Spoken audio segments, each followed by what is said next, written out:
జనవరి 5, 2025న జవహర్ నగర్, బాలాజీ నగర్లో మేడ్చల్ జిల్లా ఎంఆర్పిఎస్ వడపల్లి శ్రీనివాస్ ఆధ్వర్యంలో డప్పుల ర్యాలీ నిర్వహించడం జరిగింది. వేల గొంతులు లక్ష డప్పుల నినాదంలో భాగంగా ఈ ర్యాలీ నిర్వహించినట్లుగా తెలుస్తున్నది. ఈ ర్యాలీలో స్థానిక లీడర్లు శ్రీనివాసు ఎరకల, కావ్య యాదవ్ మేడం, శంకర్ గౌడ్ మొదలగు వారు పాల్గొన్నారు. ఇంకా వివిధ కుల సంఘాలు, ప్రజా సంఘాలు పాల్గొని ర్యాలీని విజయవంతంగా ముగించుకున్నట్టుగా తెలుస్తుంది. ప్రజా సంఘాల నుంచి PKM Janu, TDM Kumar, TMS నుంచి, టీపీఎఫ్ నుంచి రాంబాబు మొదలగు వారు పాల్గొని విజయవంతానికి కృషి చేశారు. స్థానిక బస్తీలకు వెళ్ళి వివిధ ప్రజా సంఘాలు, కార్మిక సంఘాలు, ఎంఆర్పిఎస్ కార్యకర్తలు అధిక సంఖ్యలో పాల్గొని ఈ కార్యక్రమాన్ని విజయవంతంగా ముగించుకున్నారు.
సాక్ష్యంగా ఎస్సీ వర్గీకరణ జరగాలని మరి దశాబ్దాలుగా కొట్టాడుతున్నటువంటి ఎంఆర్పిఎస్ డిమాండ్ను ప్రజాకరణ మండలిగా మేము సోదర సంఘంగా కళాకారులుగా రచయితలుగా కవులుగా మేము దాన్ని స్వాగతిస్తూ రేపు జరిగేటువంటి ఏర్పాటులో జరిగేటువంటి 1,00,000 కార్యక్రమానికి ప్రజాకరణ మండలిగా మా యొక్క రాష్ట్ర కమిటీ మద్దతు సంఘీభావం తెలియజేస్తూ ఈ కార్యక్రమంలో పాల్గొంటా ఉన్నాం.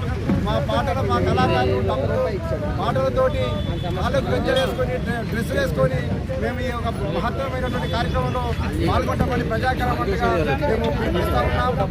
అలాగే ఈరోజు జరిగినటువంటి జవహర్లాల్లో జరిగినటువంటి ఎంఆర్పిఎస్ నాయకులు మన శివన్న గారి ఆధ్వర్యంలో జరిగినటువంటి ర్యాలీలో ప్రజాకరణ మండలిగా ప్రజా సంఘాలుగా మహిళా సంఘాలుగా కుల సంఘాలుగా జరిగినటువంటి అందరం పాల్గొని శివ నాయకత్వం జరిగినటువంటి ర్యాలీకి మేము సంఘీభావంగా మద్దతుగా నిలబడుతూ పాల్గొన్నాము. రేపు ఏర్పాటు జరిగేటువంటి 1,00,000 గొంతులు 1,00,000 డప్పులు 1000 గొంతుల కార్యక్రమంలో కళాకారులు మేము పాల్గొంటామని మా యొక్క ప్రజాస్వామిక డిమాండ్ మేము న్యాయబద్ధమైందని చెప్పి మరొకసారి మేము ఉచ్చరిస్తూ ఇది ఎస్సీ వర్గీకరణ కేంద్రంలో న్యాయబద్ధంగా దీన్ని అమలు చేయాలని మాదిగలకు జరుగుతున్న అన్యాయాన్ని దీన్ని పరిష్కరించి ఎస్సీ వర్గం జరగాలని మేము ప్రజాకరణ డిమాండ్ చేస్తూ జయపని చేయాలని కోరుకుంటున్నాం. నినాదాన్ని అన్నగారు అన్నకృష్ణ బాధిగా మాకు పిలుపునిచ్చారు. 7వ తారీఖు నాడు ట్యాంక్ బండ్కు తరలి వెళ్లాలని మాకు పిలుపునిచ్చారు. ఆ పిలుపు మేరకు అసెంబ్లీలో తీర్మానం నిన్న ఏబిసిడి వర్గీకరణ తీర్మానం చేస్తామని హామీ ఇచ్చారు. దాని గురించి మేము ర్యాలీగా జవహర్ నగర్లో బైరింగ్ ఘట్టం నుంచి వెళ్ళి అంబేద్కర్ రాగారాక బాపు జగజ్జనరావు అంబేద్కర్కు పూలమాల వేసి ఇక్కడ మేము ప్రెస్ మీట్ పెడుతున్నాం. ఒకవేళ ఇచ్చినట్టే ఇచ్చి తుంగలో తొక్కితే మాత్రం ఉధృతం తీవ్రం అవుతుంది. చాలా జాగ్రత్త. గవర్నమెంట్కు మేము హెచ్చరిస్తున్నాం. ఏబిసిడి వర్గీకరణ మా జనాభా నిష్పత్తి ప్రకారంగా మాకు ఇవ్వాలని గవర్నమెంట్ కోరుతున్నాం. జై మా